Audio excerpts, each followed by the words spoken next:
Tonight, we're looking into staffing shortages in public schools nationwide, zooming into how this affects Chesterfield.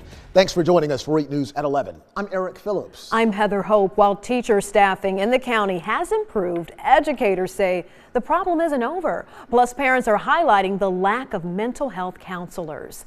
8 News reporter Sarah Molina spoke to a staff member and a parent. She joins us live now from Chesterfield School Board building with these details. Sarah.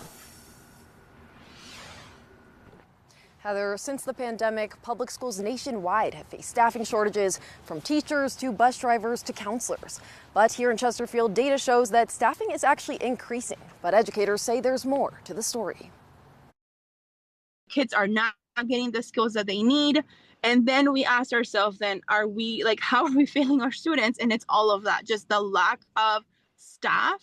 Chesterfield behavioral specialist Janie Beal is also a former teacher of Ettrick Elementary School. Ettrick is one of the few schools that are close to or fully staffed at this point. Right now, something around 80% of the staff has some type of RTR relation. Beal also participated in RTR, or Richmond Teacher Residency, a VCU program that trains teachers and places them in hard-to-staff schools. Chesterfield County Public School data shows teacher turnover rates dropped since the pandemic. The positions are being filled, but as I said, they're being filled with non-teachers, with long-term subs. So yes, there is a body in the room, but that doesn't mean that it's a qualified body. Aside from teachers, CCPS para Annette Malote also highlights the lack of counselors. There's supposed to be 250 students per one counselor. But now that one of Carver Middle School's 3 counselors is getting transferred to another CCPS school, 2 counselors will be responsible for more than 1,000 students. My son,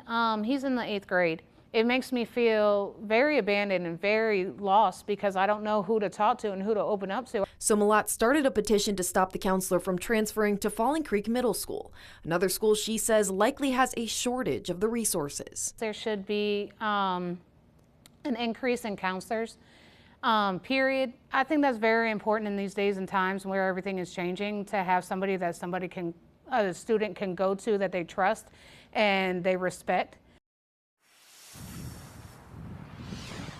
Now, for anyone wanting to learn more about the counselor petition or the RTR training program, visit WRIC.com. Reporting live in Chesterfield, I'm Sarah Molina, 8 News.